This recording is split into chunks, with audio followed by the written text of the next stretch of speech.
हाँ दीवाल बनावा प्रयत्न करो।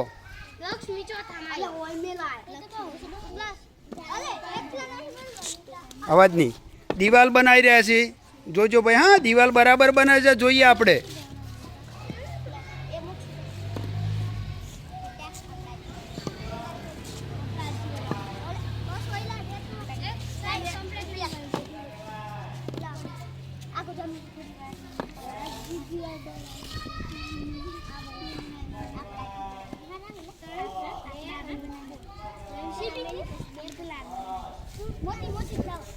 તમે જે દિવાલ બનાવી રહ્યો છો એ દિવાલ રહેશે ખરી?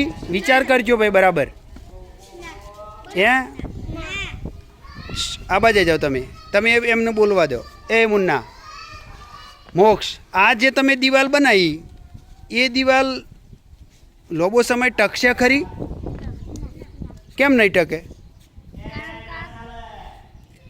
પકડી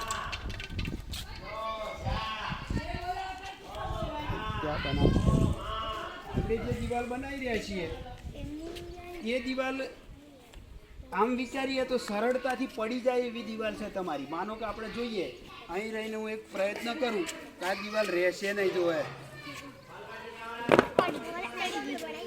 આ દિવાલ એક ઝાટકે પડી જાય જો તો પછી કઈ રીતે કરવી પડશે? કઈ દિવાલ લોબો સમય ટકી શકે? દષ્ટી ઓમરા પકડો કવી દિવાલ બનાવવી પડશે તો લોબો સમય ટકાવવા માટે? ઉભારો ઉભારો ઉભારો ઉભારો પેલી આ બાજુ આવી જાઓ।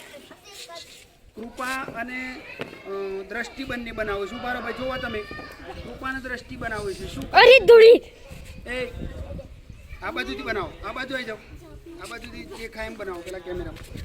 હા બનાવો।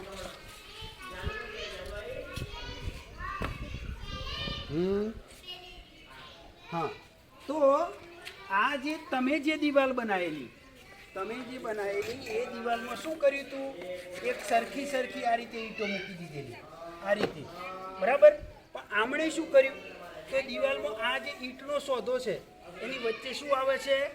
ईंट आवे छे। आ रीते मूकी बराबर। पछी एक ईंट आ बंने ईंटना सोदामां मूकी। हवे नवी ईंट आवशे कई आवशे? અહીં આગળ આવશે। પછી એ જ રીતે આગળ વધીએ તો અહીં આગળ એક નાનો ટુકડો લાવો ભાઈ આ ઈંટ અહીં આગળ આવશે બરાબર।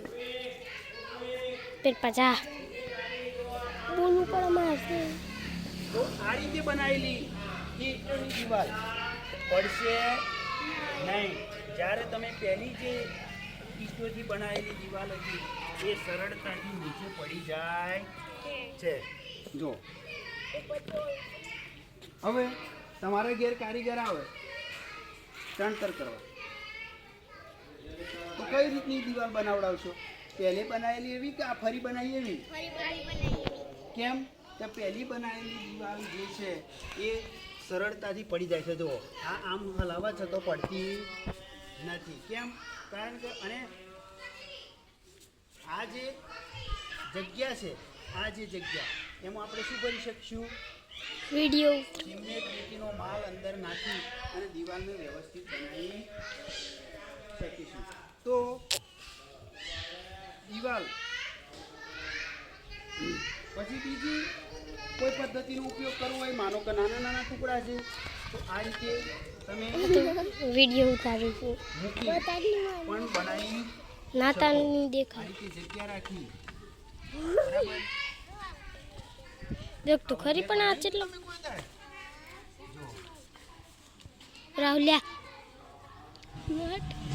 આપણે દિવાલ મોટી બનાવવા પ્રયત્ન કરીએ છીએ પડે છે કે નહીં જોઈએ આપણે। એના કરતા રીતડીને તૂટતા દે બસ નમી જાય પડે છે ભાઈ જોઈએ આપણે નમી જાય છે કે પડે છે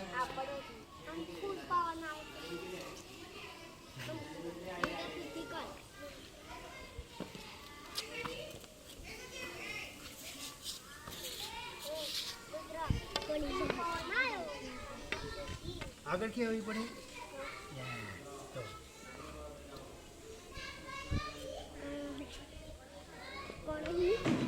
ઈટ સોદામાં ઈંટ મૂકવાની છે આમ. બસ મૂકી દો. એક ઈંટ મૂકવા પ્રયત્ન કરીએ નાનકડી. તો આપણે એક નાના ટુકડાનો પણ ઉપયોગ કરી અને એક સોદામાં લાઈનસર ઈંટ ના આવે તેનું ધ્યાન રાખીશું. જોયું ને? જો આ સોદા એકબીજાની લાઈનમાં નથી, જેનાથી આપણે દિવાલ મજબૂત બનાવી શકીએ. સાહેબ ન વહી ગયા.